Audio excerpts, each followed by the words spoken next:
This is the MHFi podcast with Carl Jensen and Doug Cunnington.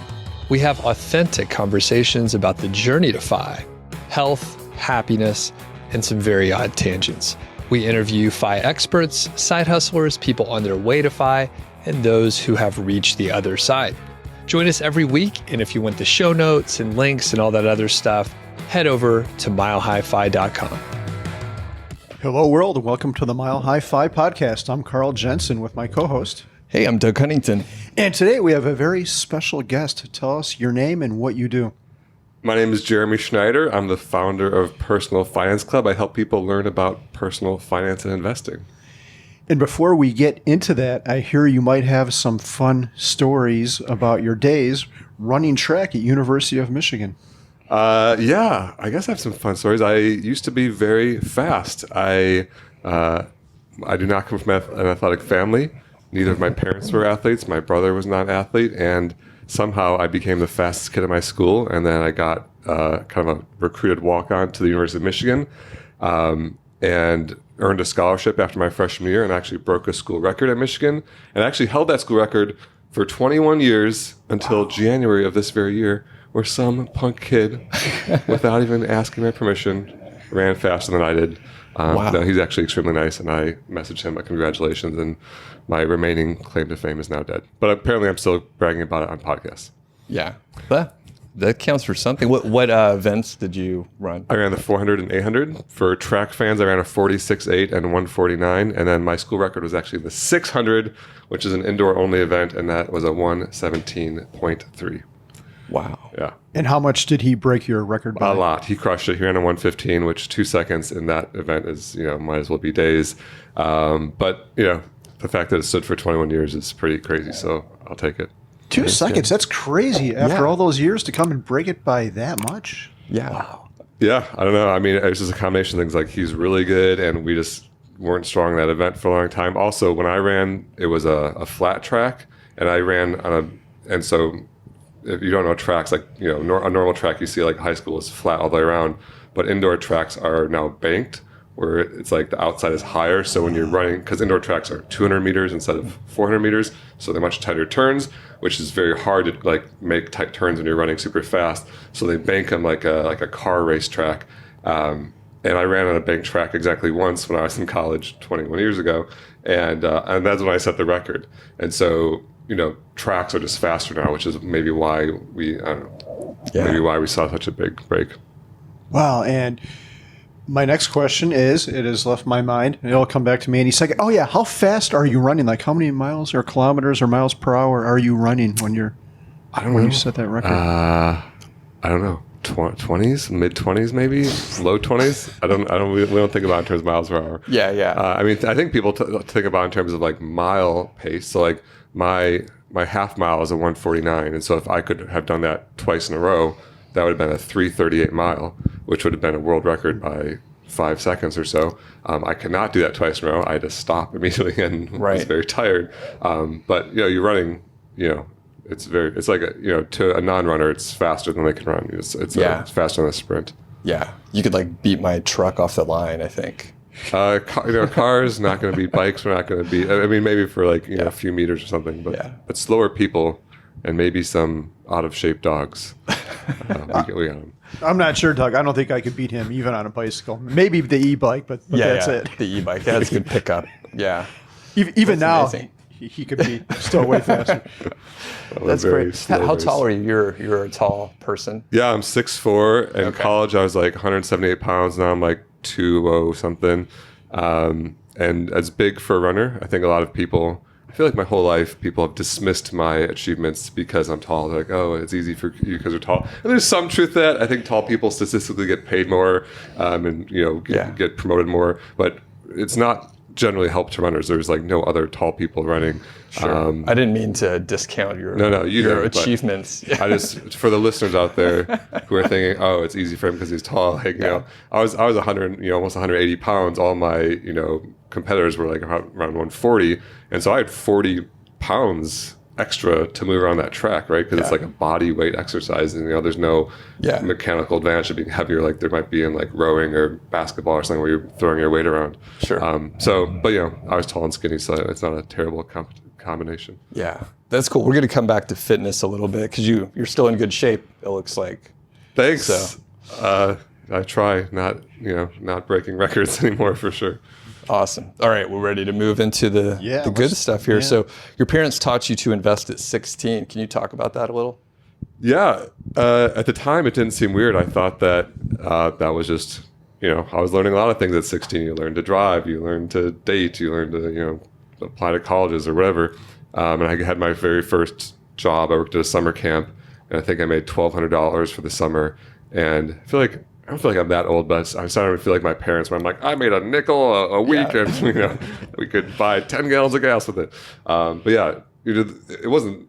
It was just the summer camp didn't pay much because summer camps don't think ever pay much. But yeah, I made $1,200, and then my dad basically sat me down and was like, all right, here's what we're gonna do. I'm gonna gift you $1,200. I'm gonna match your earnings, but we're gonna put it all into a Roth IRA. Because the rule of the Roth IRA, of course, is you can't contribute more than you make. And so he recognized it as an opportunity to basically take advantage of this tax break by putting all of my earnings into the Roth IRA. And so he let me keep my $1,200, his $1,200 went in the Roth IRA. And then we sat down and we picked some mutual funds, and we went through the Fidelity website, and he talked about Morningstar ratings. And, it's not stuff that I would exactly do today with my now perspective on investing, but it's generally very, very good. And it was and at the time, again, I just thought it was normal. But now when I was in my 30s and now 40s, I talk to my friends and they still don't know this, right? They're like, what's a mutual fund? And so I'm like, oh, I guess that wasn't the typical childhood experience. And why did your dad want to show you that? Do you know, did he have a strong financial background, or what happened there since it's so rare? I don't know. He's always been good with money. Both my parents have. We weren't rich growing up. We were middle class, but my parents were married young and were broke, and then they got jobs and worked and kind of did the normal thing. And I just think that he wanted to be financially successful, and he was investing and understood the power of long-term compound growth and investing early and often, and wanted to get his kids started right. Awesome. What do you invest in now? It's similar. Now I invest in index funds primarily. I mean, two things in general, index funds and real estate. I prefer index funds just because they're a lot less work. It's like clicking two buttons on a website instead of, a whole host of analyzing properties and managing and all that stuff. And yeah, I invest in things that are likely to go up in value and pay dividends while you own them. And index funds are my favorite because they're low fee and they are broadly diversified, and they minimize all the nonsense that you can get with speculative investing. And then do you have some real estate then? And can you talk about that a little? I flipped houses for a couple of years, which was okay. We made a little bit of money, not really enough to account for the effort that we were putting in, I don't think. I do have some syndicated real estate deals where it's basically some organization out there is buying a big apartment building, and so a bunch of people all put in $100,000 each or something so they can afford the $30 million property, and then they manage it, and then we get our share of rent and profits if it ever sells.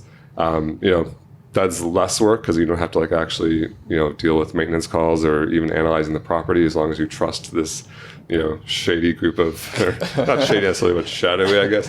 When you hear about Ponzi schemes, that's definitely the world where it can exist. If maybe that property, I haven't even seen this property, maybe it doesn't exist. But the people who I invest with, I know where they live, so hopefully they're not stealing from me. It'll work out. Yeah. And you do some syndications, right? Yeah, I do syndications as well. Have they worked out for you? Or yeah, so it's tough because with Ponzi schemes, it looks like it's working out, and there have been some that have fully closed out, and I left with more money than I came, and some look good on paper and are paying monthly or quarterly or whatever. So largely, I think everything is going to plan, but they're also long-term deals. They plan on it being 5 to 10 years, and so I think I'm in year 3 to 4 on a lot of them. Yeah, and you don't really know if it's successful until the end because they're going to pay you.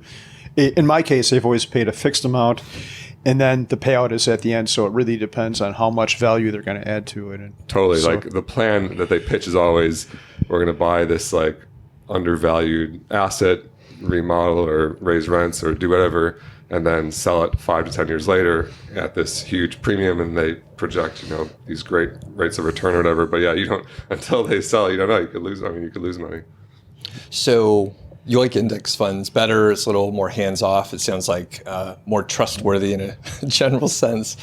Again, not to shit on the syndication folks or anything, but yeah, why invest in real estate if you're just like, you know what, index funds a little more hands-off, maybe your style? Honestly, I lack the confidence to be that simple with my finances. I think that if I was a more disciplined and principled man, I would just buy VTSAX and have exactly one fund and just look at everyone with a straight face and be like, I am investing in 4,000 American companies. And, I actually don't love investing just in America. I invest more globally, but I'd probably buy VTWAX. It's just not as cool of a ticker symbol, I guess, sure. Which is the global Vanguard index fund. And maybe some FOMO. You hear about these opportunities that have higher rates of return, maybe some diversification if, the market's having a bad year and real estate does well. But, it's one of those things, like if you fast forward 20 years, I don't think I'm going to be like much more wealthy for having gotten more complicated with my, breaking up my finances. But, you only live once, so you got to do some stuff. Yeah. So after college, you turned down a job at Microsoft. That's what year was that, and what job did you turn down? The year was 2002-ish, maybe 2003. Yeah, I think it was 2003. And Microsoft was Google was kind of in its infancy. Facebook didn't exist. Apple was a joke. This was back when Apple was not good. I wish I was buying Apple stock back then. So Microsoft was like, king shit tech company. Like, that's where you want to work. And so I was studying computer science, and I'd interned there for 2 summers as a software developer. And they gave me a very nice full-time job. I think the offer was for $74,000 plus $15,000 in, bonuses, which doesn't sound like much now. It sounds like less every year, because now I feel like they're making $250 as a new grad or something like that. But it was for sure more money than I'd ever seen in my life. And I just didn't like working there. I didn't like being, because I had experience for 2 summers as an intern. I didn't like being a cog in the machine. I didn't like being, having my work not correlate highly with my, pay. I just feel like it was a place where you could kill yourself 100 hours a week for 10 years and see like, modest increases in promotions and pay, or you could just kind of phone it in and, just put your hours in and maybe see something pretty similar. Obviously, there's some people who advance through corporate America and eventually, take over in executive roles or whatever. But I didn't like that. I would rather start my own thing. Yeah, interesting. Well, and Carl, how much did you make at your first job, just for reference? How much money did I make? Yeah. Let's see. That would have been around 1998, and I think I was like 36 or 37,000. And that was software too. I think my highest software was 43 at Motorola, and I probably should have taken that. But sure. Yeah, so Microsoft is a pretty interesting company because, like you said, I think Google IPO'd August 2004, and Microsoft had some dark days under Ballmer, but now they're kind of rejuvenated under Satya Nadella, is it? Yeah. The CEO. If you would have taken that job and stayed there, you probably would have had far more money than you do now. And I know you publish your net worth. I saw it on Personal Finance Club. Do you ever think about that? And not that money is the end all to anything, but yeah, by my math, I think I'm slightly ahead, or at least I was. It's obviously it's impossible to know what my trajectory would be, but if you look at how much I would have been making per year, stock options, or there wasn't even stock options, there's RSUs or stock grants or whatever they are, and also Microsoft's doing great, but yeah, there's the stock was flat for a long time, so I think I'm slightly ahead, but my net worth, by the way, is around 4.4 million. Maybe if I was like super, super frugal living in Redmond, which is an expensive place, I could have like invested 75% of my income and bought, more stock, but no, I'm doing fine. And I didn't have to have a job in corporate America for 20 years. So yeah, came out okay. One thing you said, and when you said this, I thought about Pete. You said you didn't want to be a cog. You didn't like that there was loose correlation between your effort and your work. I wonder how many fire people. Like the thought I've had about Pete, Mr. Mighty Mustache, is I think he just in general doesn't like being told what to do. So that's where fire came from him, and that's not good or bad. It's just how he is. He doesn't like people telling him how to spend his time, so he got out of that. Would you say you're the same way, or because that's a pretty big deal to turn down that job and you went straight to entrepreneurship, right? You never had a normal corporate job, correct? That's true. I never had a full-time job until the day I sold my company, and then the next day I worked for the company that bought mine. But yeah, I've never really connected those dots myself, but I also don't think I like people telling me what to do. A lot of times, even today, people are like, why don't you move to this state that has better tax or whatever? Why don't you sell it to this company because they're going to pay you all this money? And the answer is because I don't want to. The reason that I have money and have financial freedom is because I can just do whatever I want, and I don't have to sell to a company or move to a place I don't want to live. I live in San Diego. It's expensive, but super nice, and that's what I choose to do. So yeah, I like that correlation. Maybe that's something. I wonder if fire people are more likely to be entrepreneurs. Maybe look at that. Yeah, and I came at it through the entrepreneurship side, but very gradually, and I worked at a corporate gig doing consulting, which I didn't like, but instead of doing the entrepreneurship, this sucks, I don't want to be told what to do, I got into the middle management area and then just coasted. So just kind of blew it off. And I mean, I have a strong work ethic for shit that I'm interested in, but I was pretty good at just doing the bare minimum and skating by. It was great. I mean, there's something said for that. I know a lot of people in a similar situation where it's they don't hate their job and it's easy and less stress. And so if it's good money, you can coast for a while. Yeah. So you mentioned a couple times that you started a company. Can you talk about your first company that you worked on? Yeah. So it was around the time I turned down that Microsoft job offer. I started a company, and I literally had no clue what I was doing. I was 21 years old or something. I think I Googled, how to start a company. I didn't know, do you have to send a form somewhere, or the paperwork really intimidated me. I'm like, how do people know I'm starting a company? What? And it turns out the paperwork isn't that hard. You can Google, you fill out a form with your state or whatever. The hard part's getting people to give you money. That's the ongoing challenge of business. And so, yeah, I started by trying to just sell websites to people or do anything. I was a computer programmer. So I was trying to just get people to pay me to write software. And the first sale I ever made was one of my old landlords.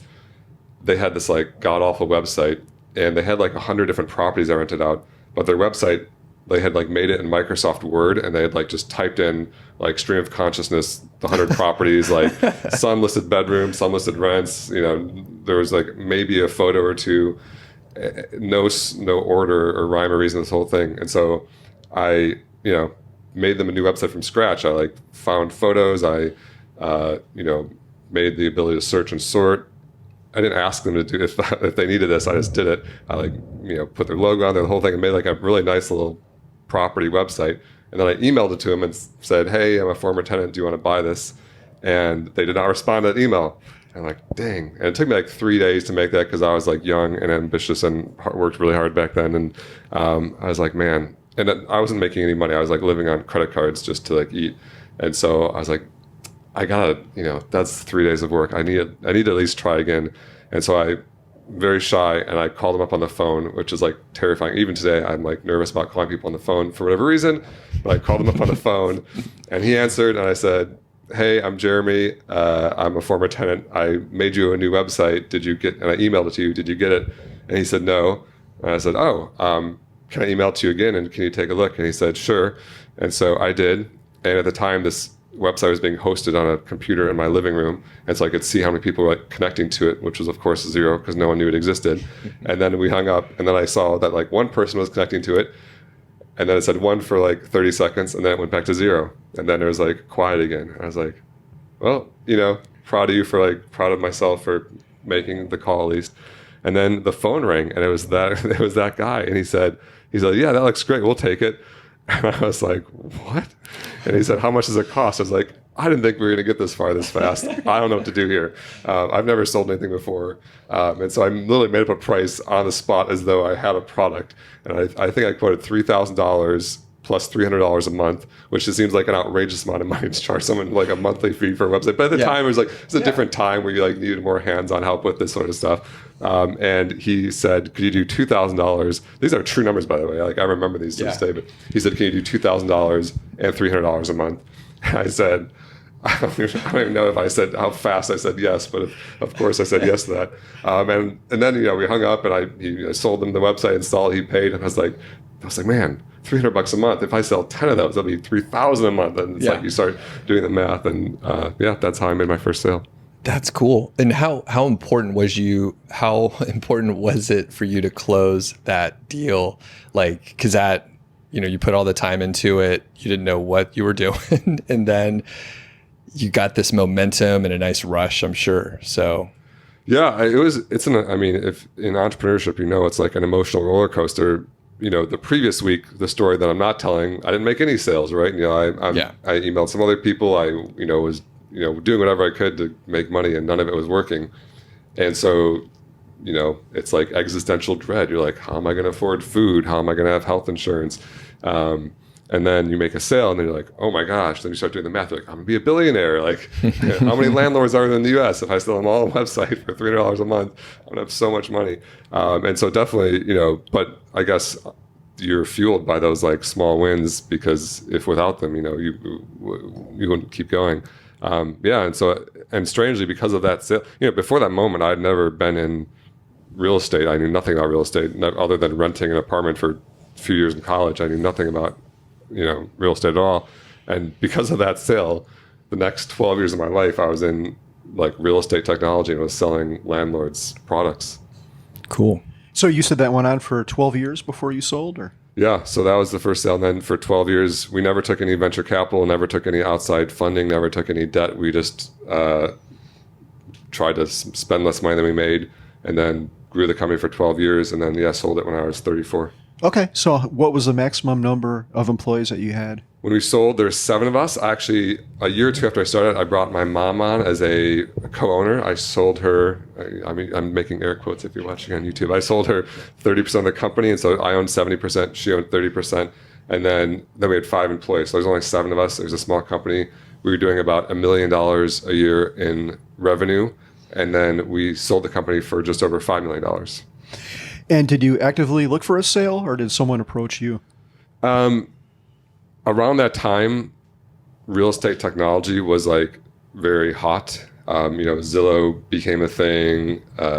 Redfin, Realtor.com, Apartments.com. All these tech real estate companies were huge. And I actually we're sitting at FinCon right now, and I attended the National Apartment Association conference. And we were, we had a booth, and we were trying to sell our products to the property managers who were there. And we were competing with these like massive companies who like, they literally would throw a party at this conference and spend more on the party than we would make in sales in a year. They would spend over $1 million on a party. They would have like big name brand bands and rent out blocks of downtown city streets and just cater to like all the landlords of America, try to get them to sell them Apartments.com advertising. And then we were here with like a little 10 by 10 booth with like a sign behind us, trying to sell our stuff. And so I'm like, either someone's gonna like sue us out of existence, or we're gonna get acquired, because this is like a very volatile space. And so I try to basically set up a bunch of, I'm getting your question. Sorry, I ramble. It's long-winded. That's all I know. It's all good. But yeah, you feel free to edit this all out. So we try to basically set ourselves up to be acquired. They say companies are bought, not sold. So I didn't like go around being like, do you want to buy us? But I was trying to basically position ourselves with a lot of partnerships. So we had tons and tons of industry data, and we already had a lot. We had a lot of like landlords using our system, and we were trying to get more rental data. So like anyone that, if Zillow or any of these big sites wanted rental data, because Zillow didn't have it themselves. They were just like a aggregator. I wanted to be like the source of that data, so someone would be scared into buying us. And one of the partnerships that we approached all the partnerships didn't work out. No one wanted to do it. No one was interested in giving us data. And then one of them we approached, they hated the idea. They said, we don't do partnerships. It was actually like the best company. Like I kind of listed them from like worst to best, and they were the best one that I was like trying to sell last. But I finally emailed them and they actually responded. We got a call. They said they hated the idea. They don't do partnerships. And I was like, great, thanks for taking this call, but what are we doing here? And then at the end of that call, they're like, well, we don't do partnerships, but sometimes we do buy companies, and this is something we might want to invest in or buy. And so I was like, oh. And so, yeah, so then they ended up buying us. That's like the short story. Wow, that's pretty crazy. And I want to go back. You said you never took outside investment, no other funding. Why did you do that? Primarily because I had no idea what I was doing, and I didn't, I didn't know how to get venture capital. And I guess maybe this goes back to what you're saying. I don't really like people telling me what to do, and going with like a slick PowerPoint to Silicon Valley, begging for money that I didn't really know what I was going to do with, as a 20-year-old or whatever. Nothing about that seemed right to me. And so I just tried to sell my product. I've since have started 5 companies, been the co-founder of 5, and one of them is a venture-backed tech company that I've since have stepped back as a co-founder, and now I'm just an advisor. And so I've seen every side of this. But I feel like the grass is always greener. The guys that take all this money in VC, have an axe hanging over their head, and they don't, you read these stories, we just took 15 million in funding. They don't get 15 million. It's not like they get to go buy a house with it or something. They have to try to use that money to grow a company and then pay those people back. And so not having funding, it gives you ultimate freedom, and it's easier to sleep. We were profitable. We had 6 months of payroll in the bank at any given time. So we never worried about, making payroll. Made for a comfortable life. Yeah, that's awesome. Doug, I have a question for you, or maybe it's a proposition for someone watching. If anyone wants to buy a MHFi, how much do you think we could sell it for? And we'll throw in our shirts too. Some T-shirts? Yeah. How about some of these inflatable flamingos? Yes, we'll do the flamingos as well. Oh, I don't know. Probably, I don't know. You just said 5 million, right? So I'm thinking 5 million, something like that, for us to put down the mics. Do we have to keep working? Jesus, that would be incredible. I was thinking $20, but 20. Yeah, well, the flamingos. Yeah, if someone does 5 million, I will work 40 hours a week for a long time. really. Oh, you know what? Probably not. I already have enough too. I don't like being told what to do either. So no, it's true. Yeah. You have to make that decision. Is it worth getting a corporate job? Yeah. Okay. Yeah. Spotify, you can't have us. I know Spotify. Someone's watching it. They're about to offer us 5. But let us know. Yeah, let us know if you have that 5 million. 10. Yeah. 10. I'll 10 do it. went up. Do you want to buy a podcast? I don't have 5 million. I have 4.5 million, and That's exactly. Sold. did we say 5? We are a little flexible. I had that exact same conversation. I remember we were, driving to Santa Barbara where this company was, and they had given us an agenda that the last item on the agenda was negotiate the purchase of the company. It was a crazy thing to just sit there in a conference room and negotiate. And we'd come up with a number, just like you guys did. And it was a really weird, soul searching moment, which is, what is this number? If they offer $1 million, would I say no to that? That seemed, because I was broke at the time. I was driving a '99 Ford Explorer. I was paying myself $36,000 a year, living in a 2-bedroom with a roommate. I did not have personal money. I had employees. Some of my employees were making 6 figures, but I personally had no money. And so could I actually turn on $1 million? And the number we came up with was 2 million. We said if they offer us 1,99999 or whatever, we would say no, and we would be comfortable with that. And then 6 million was the number that we thought that would be really nice if we got it. And so we got 5, which is good.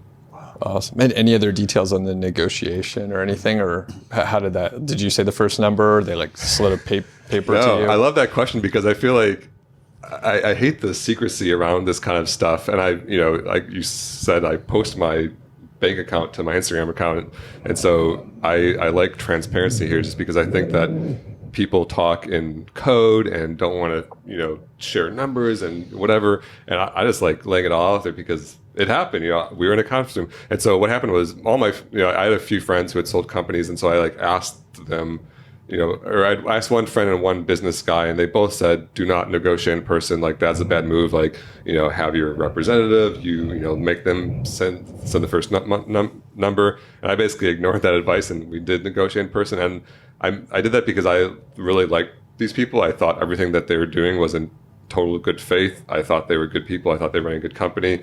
And I thought it would have been a bad strategic move to start like getting weird and playing hardball and being like, email my lawyer. It just seemed like that wasn't what was going to be the best for either of us. And wouldn't have made like a good partnership. So the way it worked is there was a conference room, and it said this like bullet item said like negotiate with like founders, and I had taken that to mean with like the founders of their company. And so the CEO of their company was there, but the two founders were not. And so it was me and my mom, Amanda. It seems weird to say my mom, but she was the other owner, and then the CEO. And so I was waiting for the founders to get there. So like he was there, and I was like, hey, I'm gonna go get a drink. And so like they had offered me to get a drink from their kitchen, which had like free drinks. And so I went to get a drink, and I was like, oh, I'm gonna go to the bathroom. And then so like for 5 minutes, I'm just killing time. And I come back, and the CEO's like, are you ready? I was like, yeah, I've been ready this whole time. And he's like, well, let's start. I'm like, are we not waiting for anyone? Like, did I just like slow roll you? Like nice. I know. Like, I feel like the moment before we're negotiating, I'm like this punk kid who rolls up in a 99 Ford Explorer. I'm like, let me go grab a Snapple from your fridge. But that was unintentional. If you're listening, Brian Donahue, I did not mean to like be a dick about that. And so then we sat down, and he had a PowerPoint prepared and put it up on like the screen in this conference room. And basically, it had some stuff about other companies that they had chosen not to buy that had higher revenues. I think a lot of it was like lowering our expectation, like trying to anchor us to a worse number, saying, hey, these are companies that are bigger than you that were willing to sell for these numbers that we passed on. Then he broke down like our lines of revenue, because we had like 6 lines of revenue. And he's basically like 5 of those lines of revenue don't mean anything to us. And so we would like assign that like a 1x multiple, meaning like, if we made $500,000 from that, we would only be willing to pay $500,000 to purchase that. And then the other one had like a 3x revenue or something like that, the one that they liked. And then the number came up, and I think it was $3 million. He's like, it was on the PowerPoint. It was like, he's like, we were willing to pay $3 million for your company. And so then it became a discussion. And so I was like, oh. And so I was like, what do I do now? Do I say my number? And then I think I was like, well, the number, he's like, I think maybe he said, is there a number that you'd be happy with? And I said, we had that 2 million number, and I had the 6 million number, which was like what we were shooting for. And then 10 million was the number. It's like, if they say 10 million, I'm just going to say yes. And yes, say instantly. And so I was like, well, 10 million is the number. If you offered that, we would like say yes without negotiating. And then he's like, do you have like, I don't know, I forget it. He's like, do you have like a more reasonable number? I was like, do I just give all my numbers? And then I was like, the number that we were really shooting for that we'd be happy with is 6 million, which is like double his number. And so he had like a little small notebook in front of him, and he wrote down 6 on his notebook, and that meant 6 million. And I was like, you're gonna forget that? I don't know what. And then he's like, that's not crazy. That's like a reasonable price. Like, you guys are running a great company. And then he kind of went into some other stuff, because they're actually going public 2 months later, and they had like accounting things they had to worry about with like not making this too big of a deal because it becomes material or whatever. And then I don't know. Then he said, would you do 5 or something? And I was like, yeah. Let's do that. That's awesome. Yeah. Very cool. Yeah, and thanks for telling that story, because there's a lot of secrecy, and then people are nervous because it's very rare that you sit at that table and do the negotiation, right? Yeah. Like you haven't done that since, you never did it before, and you don't know what you're supposed to do. And you were just like, here's what we could do. Yeah. I like that. Yeah, no, it was awkward, because I'm like, what do you say here? I like thought about the numbers, but I didn't like really go through like how I was going to present them. Like, here's our number. Yeah.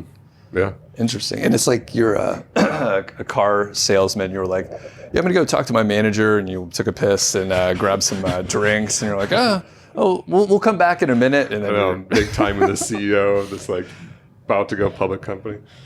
That's awesome. Very cool. I think that bathroom stunt probably got you some more money. So if anyone negotiates to buy MHFi, we should pull the same shit. Like, you'll go, and then I'll have to go, and then you'll have to go again. You can blame it on Mexican food the night before, Taco Bell, something like that. We could. We did this at Camp Fi. We went to the bathroom at the same time often, and we took selfies at the urinal. And you could text it to whoever we're negotiating with. We're like, we don't give a. It was weird. You had to be there. I don't know. Yeah, you did have to be there. We'll let you know. We'll send you the picture. Okay, yeah. Isn't that creepy? I'm pretty sure I've seen them on some of the dark web forums, the dark web fi forums I frequent. All right. Carl, anything else with the company? No, I think that's it. We want to talk about what happened next. You took a year off after you sold. What did you do during that year? So I worked for 2 years. And so just for some numbers, because I assume people like numbers, the final sale price ended up being a little more than $5 million. Like they actually offered a little bit less than we like our lawyers were like, oh, because you're offering less, like we have, or they pushed the purchase price back, and so we got more, whatever. So it was like 5.05 million. 70% of that was mine, which was around 3 million. And then, the years that I got paid out, which was like the first and second year, I paid about $1 million in taxes because I was living in California. A lot of it was long-term capital gains, and so I basically ended up paying 33% taxes on this $3 million, and so I had $2 million in my bank account. So a lot of people think you sell for $5 million, you have $5 million in your checking account afterwards, and that wasn't true. I had 2. Luckily, we didn't have like tons of investors that got to get paid out and all that stuff, but it wasn't bad. So yeah, I worked for that company for 2 more years, and so I had this other vision of like, oh, once I sell, I'm gonna be like jetting off to Fiji and just like on a beach and just like riding off into the sunset or whatever. But that didn't happen because that suddenly like I had these bosses who had just given me millions of dollars who very much wanted this like new shiny toy they just bought to like do the thing they wanted to do, which is like be integrated into their software. And they gave me like budget, and they're like hire more people, and now you're like this middle manager in this like big company. So I worked there for 2 years, and then I left, and then I took that year off and did nothing. I played video games. I traveled. I actually, a few days after I quit, I flew to Italy and I coached beach volleyball for 2 months in Italy, which is something that I had always wanted to do, but could never do because I was a grown up and I couldn't leave my job for 2 months to like, and so I got to be like, I was kind of like living my 20s that I missed as like the entrepreneur, like getting some of that stuff in. Yeah. Nice. So you're like a competitive volleyball player too? Yeah, actually after track ended and I realized I would never be as fast as I used to be, I switched to beach volleyball as my main sport, and that's why I moved to San Diego. I'm good, like Olympians would just annihilate me, but I would annihilate the family reunion barbecue ball or whatever. Sure. Man, this guy does it all. I know, right? Volleyball. Do you speak Italian too? At the time, I knew enough to go to the store and stuff, but now it would be embarrassing to even say a word. That's cool. There was a moment where I was staying in an Airbnb where the woman, she only spoke like Croatian, German, and Italian, but no English. And I only spoke English, and like Italian was like my third best behind Spanish. But we actually spoke in Italian like that. I was like so proud that like our common language that had the best chance was Italian. Wow, that's cool. I'm not good at language. So at that point, you hit Fi. I take it, is that like the delineation point when you sold the company? Yeah, there's an article, like a track article from college where I was talking about retiring at 25. It's like literally like on paper. I still have like the digital image of it. And I don't remember when I heard about Fi or Fire, and I think it was probably after I sold the company and maybe even later. And so there's part of me who always kind of like wanted to do this, but I never had the context for it until like the Fire movement. And so, yeah, I basically quit my job 2 years later when I realized like my investments were going up faster than my salary was paying me. And so, I'm like, and the salary was paying me more than ever, like, it was paying me like 5 times more than I'd ever made in my life before. And so I was making like $150,000 a year or something. And my investments were going up, $2 million, 10% a year or whatever was going up, $200,000 or $250,000 a year. And I'm like, oh. And so my net worth had gone to like 2.8 million or so over the next 2 years. And then, I quit and figured that I probably didn't ever need to work again. Gotcha. And then you spent 12 years building the company. It was your baby. You were working with your mom and, tight team. Did you hit like a point of depression or any downtime once you sold it and you stopped working, and during the year you played video games and all that stuff? Any downtimes? I don't think there was a lot more or less depression than any other time. I don't think there's like a really dark time for me or anything. I think the biggest thing that I realized was that I hit more of like an existential crisis where it was my identity, you know, like when people ask what you do, I'm a kid that started a company in college and I'm growing it and I'm going to sell it one day or whatever, you know? And then when people ask what I do, I'm like, I did something cool 2 years ago or 3 years ago. It's like getting further and further in the rearview mirror. I'm like, what am I about now? And, you know, I think a lot of people see money as like the primary tension in their life. They're like, oh, if I could get a nicer house or a nicer car or get the next bigger upgrade or whatever, they're like, then I'd be happy. And I basically found peace because I went from being like living so frugally to having so much that I found peace with like, I'm like comfortable with this lifestyle. I could do this forever. And money was no longer this tension in my life. And I found like emptiness there. I'm like, well, what am I doing then? Like, what am I striving for? I didn't want to be like, you know, I thought about just traveling. People always say, oh, you travel, you know. I thought about just traveling. I was like, what am I, be 70 years old? And people like, tell me all your life. I was like, well, I sold a company in my 30s and I've been a piece of shit since then, you know. I've been like a dirtbag traveling, you know, like if you're traveling with just for like hedonic vacation reasons or whatever, you know. And so that's actually why I started Personal Finance Club, because I was like, I want to like reach a goal. I want to build something. I want to work towards something. And it's no longer like just a financial thing. I was like, I need this much money. It's like I want to help people. I want to build something. Nice. Before we get into Personal Finance Club, did you do anything crazy after that $2 million hit your bank account? Did you buy anything or go out to dinner? Or?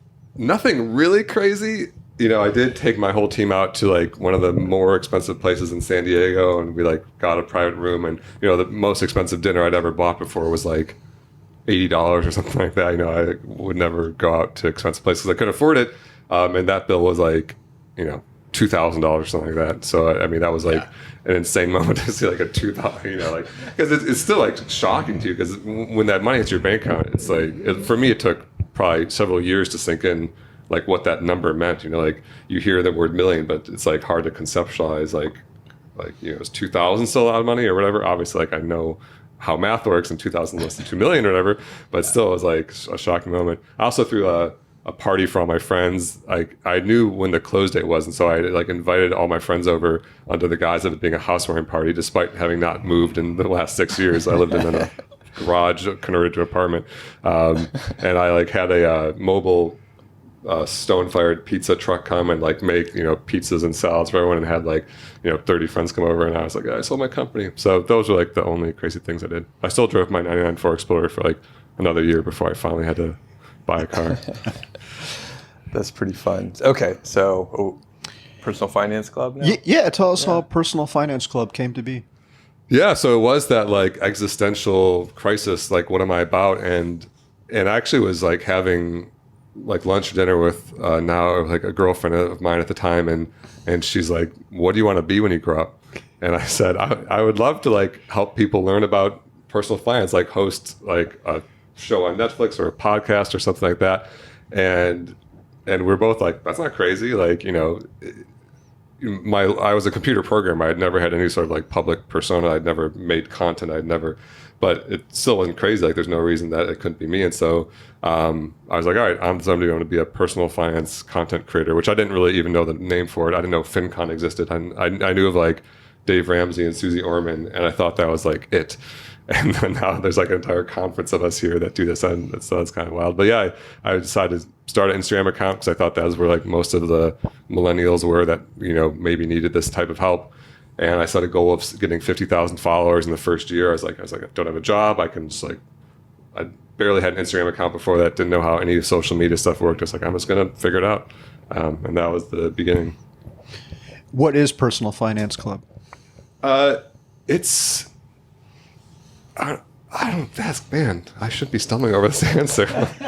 I mean, in very practical terms, it's me and my two coworkers now, Vivi and Shane, who make content to basically help people learn about the basics of personal finance and investing. And so, you know, the dream is if a random 20 or 30 or 40 something is out at a cocktail party and they say, you know, wait, what is investing? What is a Roth IRA? Like, how do I do this? Which is a very confusing, intimidating space for a lot of people. I want their friend to be like, oh, just go to Personal Finance Club because it's this altruistic, no BS, no sellout source that's like simplifies things and walks through these like normally very intimidating and complex topics of investing. Awesome. And did you hit the 50K followers like you? No, I failed at that. But I did hit it in like 12 and a half months. So I was actually very eerily close. I was trying to hit it by the end of 2019. I think I hit it in like mid-January of 2020. And it sounds like you didn't have like a ton of experience in the social media area. Any big challenges like growing? Was it just fun learning and all that? Yeah, I had no idea what I was doing. Never, like, our social media for my previous business was terrible. It's not how we were mostly like SEO and word of mouth and conferences and stuff for our marketing. And so I just learned, I bought some ebooks. I looked at what other people are doing. I fancy myself an entrepreneur sometimes, not the most successful one in the world, but I'm not terrible at it.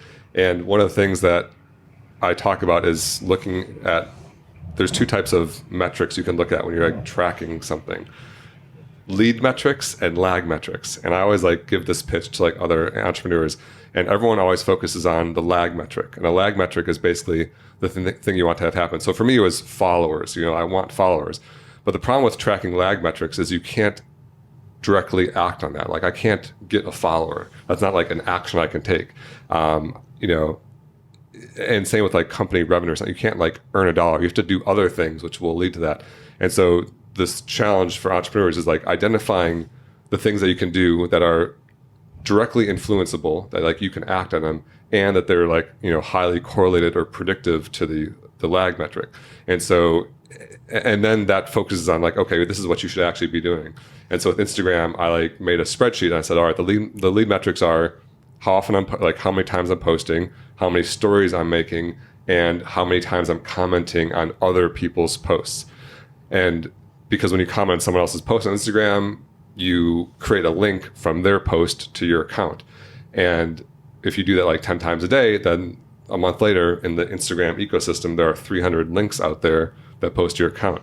And so I just started cranking on these numbers. And then, I wasn't spamming. This isn't a like, tracking these numbers isn't an excuse to not create good content. But, I was just purposely going out to other Instagram accounts that I liked and trying to like leave funny or helpful or insightful comments as often as I could. I was making sure to post more often. I was making sure to post stories more often. And then as soon as I did that, the numbers were low. I was like in 100 or 200 followers. And as soon as I started cranking, things started going better. It didn't instantly happen, but it is correlated and predictive. And so then I got 1,000 followers and 5,000 followers, and it kept going up. Awesome. Yeah, I love that explanation of the lead and lag. And another way to think of it too, I think, and you could correct me, Jeremy, if I'm missing it, but just systems versus goals.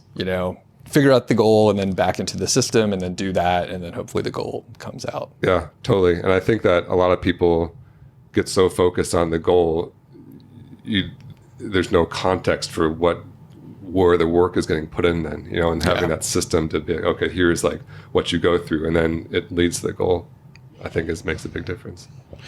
How does Personal Finance Club make money? We didn't for a long time. When I set out to do this, my goal was to get 50,000 followers, not to make money. And then it was actually in October of 2020 when I was bored during the pandemic, where I basically started a company by mistake, as I say, because it was never the intent to start a big company. And if I was, I wouldn't start this company because I don't think it's like a horrific business model. But I was getting, at that time I had like 90,000 followers, and I was getting the same questions over and over and over, which is, what is a Roth IRA? Which stocks should I pick? Is it a good time to invest? And they're all perfectly reasonable questions. And every time someone asks, I'm like, I desperately want to tell you the answer to this because I know and I can really help. And I often would in DMs. I still do. I still try to at least. But I was like, I should just make like an A to Z video course that just like walks through. It's like, okay, here's what a stock is. Here's what a bond is. Here's what a mutual fund is. Here's what an index fund is.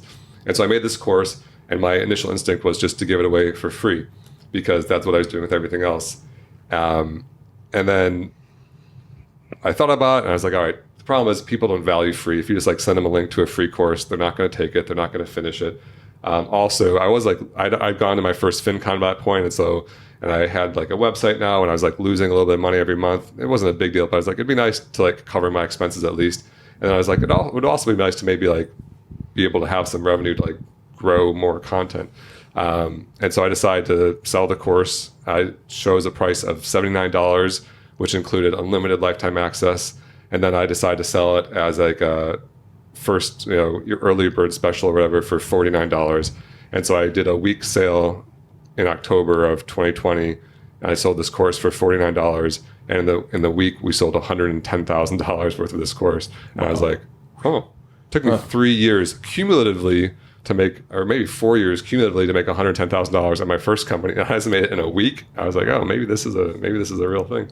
Wow, that's pretty cool. And we're affiliates for the course, so we'll put a link out for that. Oh, cool. Yeah. Oh, awesome. Oh, yeah. Yeah, you said that Vivi with Vivi was on. Oh, yeah, that's awesome. Yeah. So we'll link up. It's a good course. Yeah, we should. Do we know like the coupon code they can use? We'll put it in the show notes. Okay. Well, let's check the show notes for the coupon code. I bet it's $20 off. So we've never. Okay. I promised my followers I would never sell it for $49 again, and I've stuck to that promise. But you guys can get it for $59. So cool. That's the lowest. All right. Nice. Awesome. Yeah, you want to hit the principles here? Yeah, I'm going to read. So there's 10 principles on Personal Finance Club. I'd like to read them real quick, or Jeremy could read them, and then talk about 3 of them briefly. How do you feel about that? Do you want to read them, or do you want me to read them? I'll read them. Okay, great. I've got them here. So the first 2 are the ones that we basically harp on in every single post. If you ever see one of my Instagram posts, I like end my caption with this, and they are: number 1, live below your means, and number 2, invest early and often. So, in fact, we're sharing this hotel. Do you guys know about the other conference here? It's some kind of marketing thing, I think. I got in their registration line by accident. Oh, really? So I was speaking to some of the attendees last night who kind of came at me a little, not aggressively, but like ambitiously. And I found out later it's because like they'd asked someone else who's the richest person here or something like that, and then they came at me. And so I eventually learned that they were it's a multi-level marketing company, and I am famously against them. I think it's an immoral business model. I think it takes advantage of people. But I was telling these fine women of this multi-level marketing company that they basically said, how do you get rich? And I said, you got to do these 2 things. You got to spend less money than you make, and you have to invest the difference. That's the end of it. If you make $500,000 a year and you spend $500,000 a year, you're broke.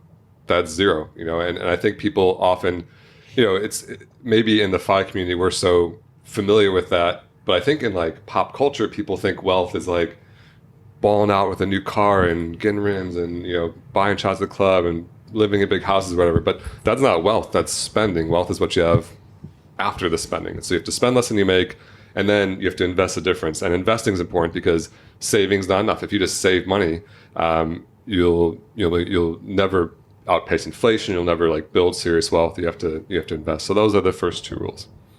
Okay, and then rule number 3 is avoid debt. And my question for that is, do you think all debt is bad? A lot of people in the FIRE community argue about whether or not you should pay off a mortgage, for example. Right now, I'm very happy I didn't pay mine because it's like 2.75, and what's a mortgage now, like 6? Yeah. I don't know. No, honestly, like at this moment in time, we're in mid 2020 year. I'm like, yeah, maybe I should have got a mortgage in 2019 and or whatever. At its core, like, let me ask you this: if your house could be paid for in full, not with the rest of your finances, if it could be paid for in full, or you could have this mortgage and the rest of your finances are the same, which would you choose? Well, we actually paid cash for our house and then did a cash out refi and invested the rest. I'm not sure if that answered your question or not. Okay. I was hoping to say you would prefer to have it paid in full because, I mean, the implication, of course, is like someone's like gifting you the money or something to pay off your mortgage. And so as most core, debt is bad. Like you don't want to owe someone money and you don't have to pay interest. That said, and I only start with that because sometimes you talk to people who are like very new to finance and think that debt maybe is good. Like if they have more, if they take more, they would have more. And generally, you'd rather just have cash than have no cash and have debt. Right. But that said, credit card debt is bad, medical debt, personal debt. auto debt, I think, is bad. I would never borrow money for a car. But, real estate debt, things that are appreciating assets, can certainly be used as a tool. And there are a lot of very wealthy people who go and buy investment real estate using loans and, go from one to the next and build a massive, portfolio that way. And so I'd say, debt in general, you don't want debt. It can be a tool, but even as a tool, you get in the world of risk because it can be a risky tool. I've definitely talked to people who go too aggressive, borrow too much money, and then lose all their money. They lose everything they borrowed. They lose all their money they had before. So you got to be careful with that. Cool. Yeah, I heard an Animal Spirits podcast, Michael Batnick, who's a advisor, I think, and he was saying he wouldn't do what I just described that I did because he wouldn't be able to control himself with the money. He wouldn't invest it. He would just go out and spend it, which kind of surprised me. But really? Yeah. Right. If you're borrowing money to spend, that's not good math. It can only use as a tool if you're using it to actually buy something that is likely to go up in value and pay income. Okay. Yeah. Let's read the last 7, and you can comment on these as you read them if you'd like. Yeah. Rule number 4: invest in index funds. I think that's day trading, crypto, options. There's a million things. Don't do any of those things. Just invest in index funds. It's buying the companies of the world. You listen to Warren Buffett or Jack Bogle or J.L. Collins, the author of Simple Path to Wealth. And it's very simple. All that stuff is just noise. It's part of the financial services world that's designed to make them money, not to make you money.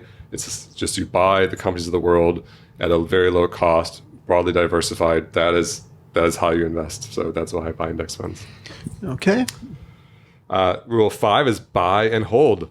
Again, I think that people overcomplicate investing, and so they think, on the flight here yesterday, I did a Q&A in my Instagram stories, and these are people who follow me. They know my system, and still 90% of the questions are like, what should I do? Is the market about to crash? Should I get in or out? Do you believe Michael Burry's predictions? Do you think the global reserve currency is going to change from the U.S.? There's all this macroeconomic speculation, and people think they should be making moves. And it's like a natural human tendency to want to use your brain to do better. But with investing, buying and holding just for years. In fact, that's my rule is never sell anything until you retire. And then when you retire, just sell a little bit at a time. Warren Buffett says his favorite holding period is forever. My friends who are trying to decide whether or not to sell their real estate is if you hold it forever, you will be very wealthy. Just buy the next one. And so I think the mentality for investing shouldn't be trading, getting in, getting out. It should just be acquiring. Just ramping up. You buy your first ETF, you buy your first index fund, you buy more, you buy your first rental property, you buy more and more, and just keep acquiring. And then you get this massive snowball rolling where you can just live off the growth forever.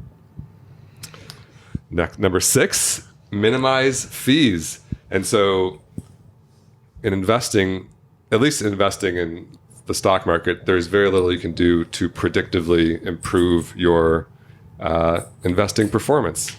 You can't,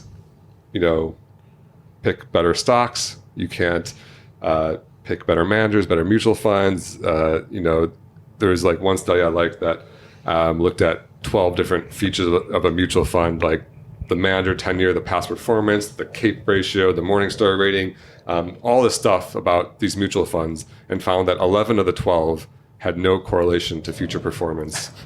And one had a correlation, which is the fees. The lower the fees, the better the fund performed.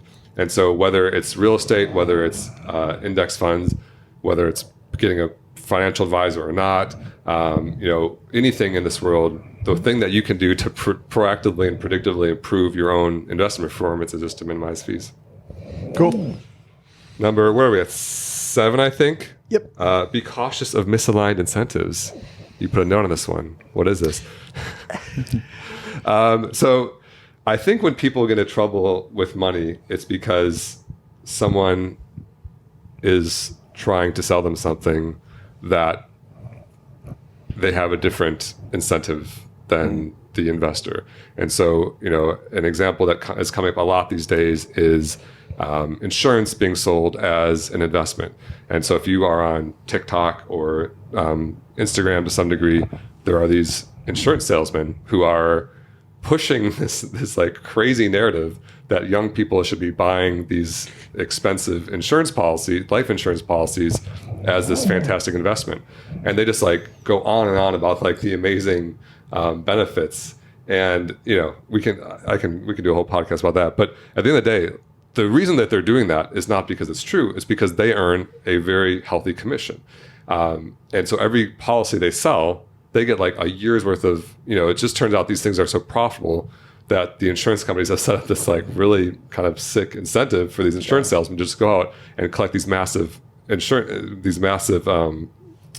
commissions. And so whether it's insurance or even some financial advisor models, you know, there's different financial advisors models. Some have an incentive when they trade, they make money, or when you put money in, they make money. And so you just have to think about like, why and how is this person making money, and what is their incentive to do so? And if it's just to sell this product, maybe that's not good. You know, the financial advisor model like might be the best is, you know, a percent of assets under management. So at least, you know, they're making more money as you're making more wealth, or you could just pay them for their time, which is a fixed fee. So at least they're just incentivized to like, you know, provide you a good service so they make their hourly money or whatever. But yeah, in any time in life, think about if this person has like a very different incentive than you do, because they might not be acting in your best interest. Cool. Number 8. Oh, avoid mixing investing and insurance. We kind of just covered that, but you know, it just comes up so much. I had to put it as a rule because and when it happens, it just is kind of like devastating to people's finances, you know.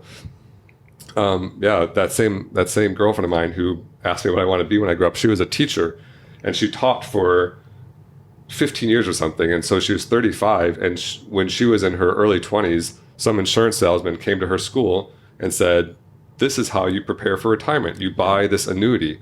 And she had for 15 years through, you know, through the great 2010s run up of the market and all this, she had been putting money in this insurance policy, and after 15 years, her value was, I think, just slightly less than what she put in.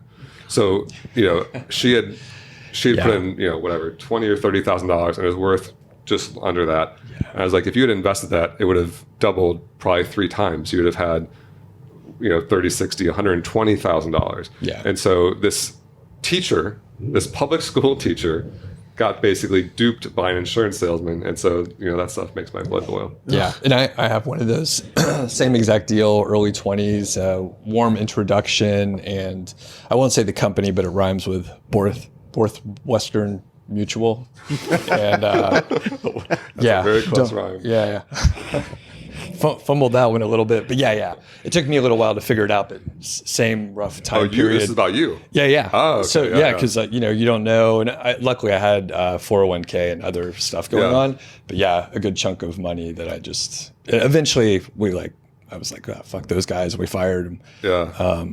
But you don't know what you don't know, and then once I figured it out, it was all right. It's I know it's sad. I mean, it's one of those, I feel like, injustices in the world where it's like, why isn't this policed? You know, why aren't we doing something about this? And just like, there's shades of gray, and you know, and what they're doing isn't, I don't know, like maybe it's not totally nefarious. Like they're providing the product that they say they're going to provide, but it's just so, you know, predatory because it's like not what people should be doing. And, you know, and everyone, actually, I have 400,000 followers now. I actually reached out to them and said, is anybody happy with their whole life insurance? Like, please tell me your story. I want to like hear it. And one guy wrote back and he's like, yeah, I bought a bunch of policies. I've been paying them for 20 years, and now they're worth like $200,000 or something. Like I'm like, they're great for me. And so I looked at his policies, and I was like, if you had just bought a random mutual fund with the same money, you'd have like 900,000. Yeah. And you know, I don't think he really wanted to hear it. I don't think he like was convinced or whatever, because like, you know, it's a tough pill to swallow when you're like, oh, oops. But so even the people were happy, like, but he was the one that responded. Like everyone else I talked to was like you. They look at it 15 or 20 years later and they're like, oh, I just got annihilated by fees for 20 years, and I would have been better off in a savings account or whatever. Yeah. Number 9, simple is better than complex. This kind of goes back to index funds, options, insurance, whatever, these whole life insurance policies are not simple. They're insanely complex. And that complexity does not favor the investor. Those rules, those like web of rules are set up for the insurance company.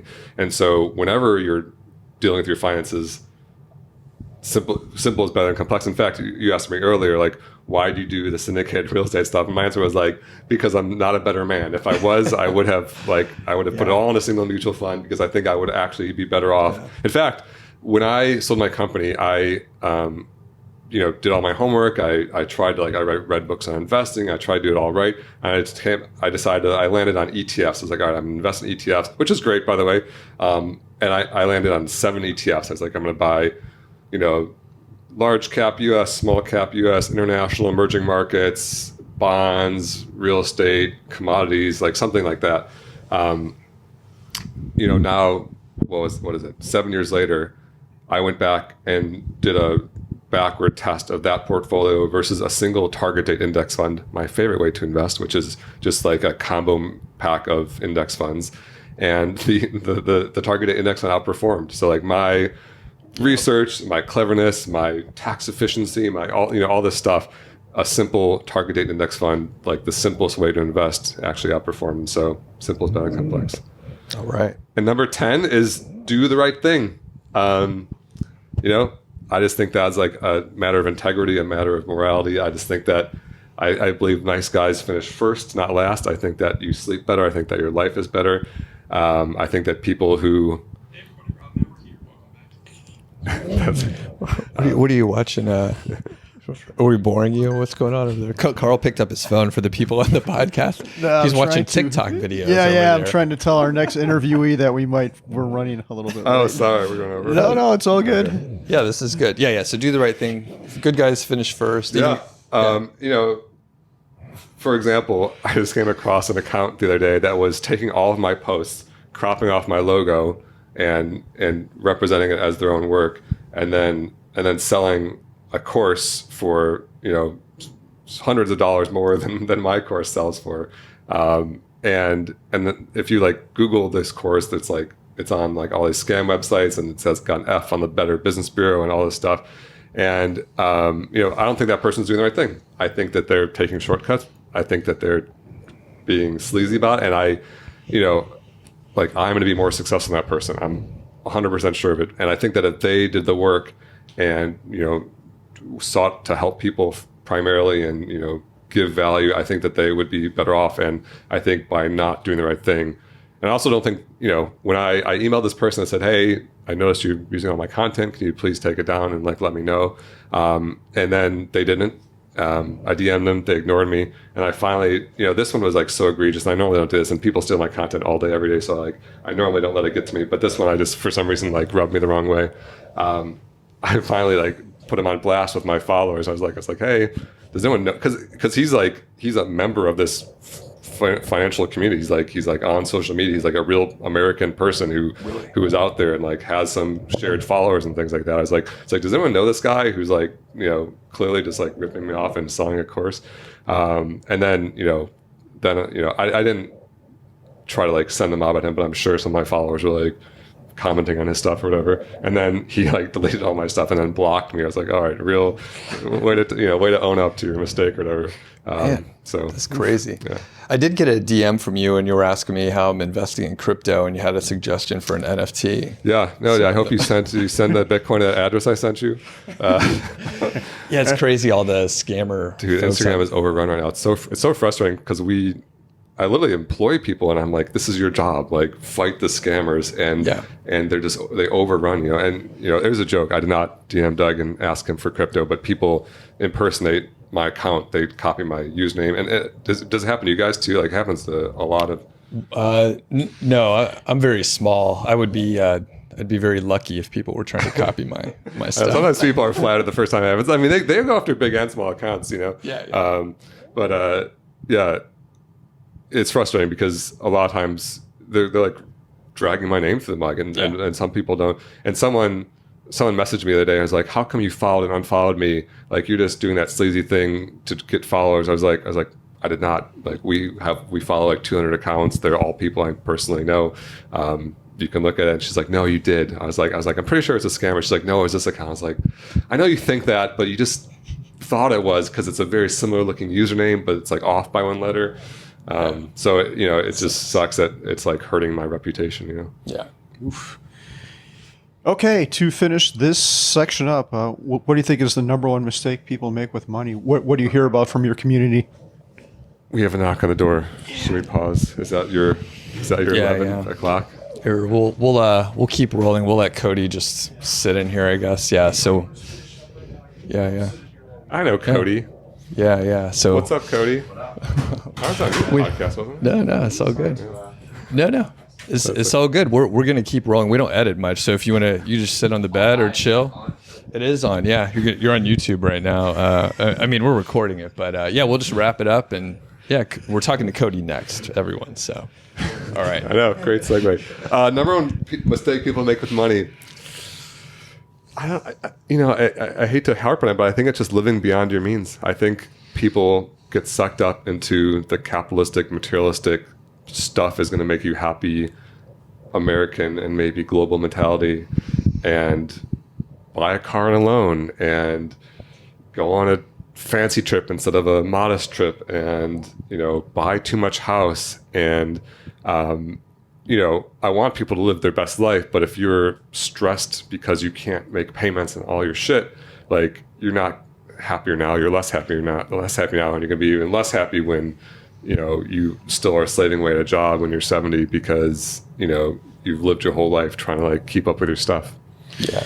Did you pay cash for your helicopter, Doug, or did you finance it? I have finance. Yeah. Shit. Good interest rate. Though. Yeah. The other rule of finance is rent. Don't buy anything that floats, flies, or fucks. So you should have definitely rented a helicopter. Say please repeat that. I don't know. Like, I definitely didn't make this up. I thought this was like relatively common knowledge, but it's rent. Don't buy anything that floats, flies, or fucks. So don't buy a yacht, don't buy a plane, and I assume the third one is like don't get married or make use of prostitutes. I don't know really what that means. Yeah, well, this is we'll have to look that up later. I think this is deep. Yeah. Well, you said I could swear on the podcast, so I had to go in. Wow. And we do have a few more questions, but since we are going over, maybe we can get you for a round two for some stuff. But I do want to ask you, what's your perfect day look like?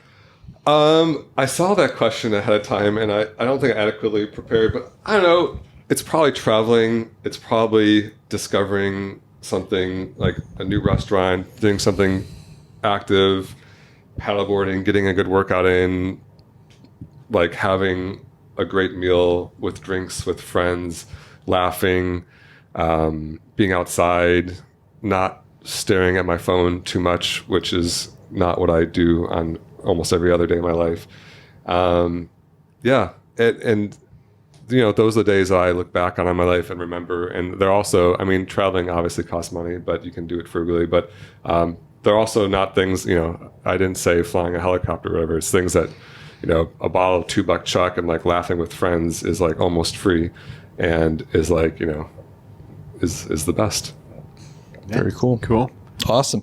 Well, this has been fantastic and really fun. Where can people find you? Thanks for having me, guys. This has been a blast. I love doing these. I feel like I've only been a child of the pandemic in creator world, so it's nice to like do this face to face. Personal Finance Club. I'm wearing the t-shirt if you're looking on YouTube. Personalfinanceclub.com. Instagram is where we have the most followers at Personal Finance Club. TikTok, and we're gonna get bigger on YouTube one of these days. Cool.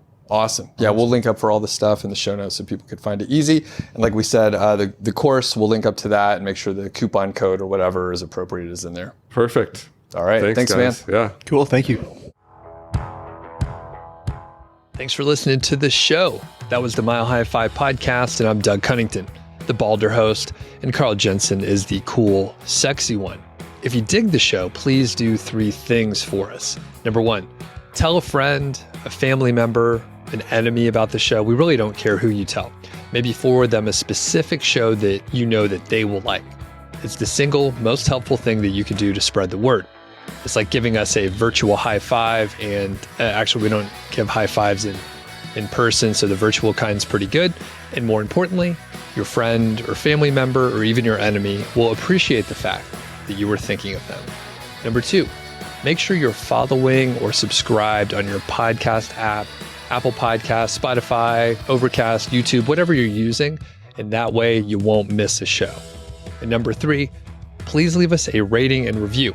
We read them on the show occasionally, and you might hear yours out there on an upcoming episode. Quick disclaimer, this show is not financial or legal advice. I'd actually be surprised if it sounded like it. It's really just for entertainment, and that's at least what we're hoping for. But seriously, get advice from professionals. Carl and I are just 2 guys with microphones that sit in my basement and talk. So we'll catch y'all next week.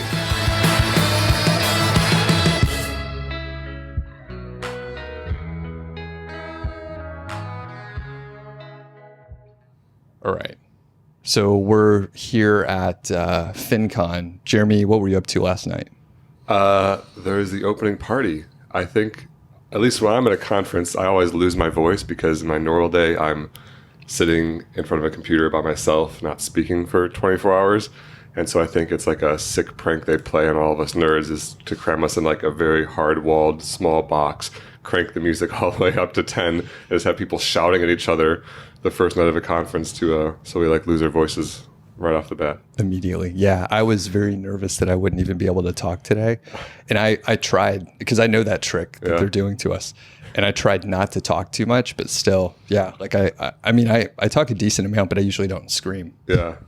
I refuse to go hang outside. I was like, whenever I get a drink and if someone tried to talk to me, I was like, let's talk outside because I'm not shouting over this music. Yeah. So not fun at all, but whatever. I actually had a lot more fun outside. Yeah.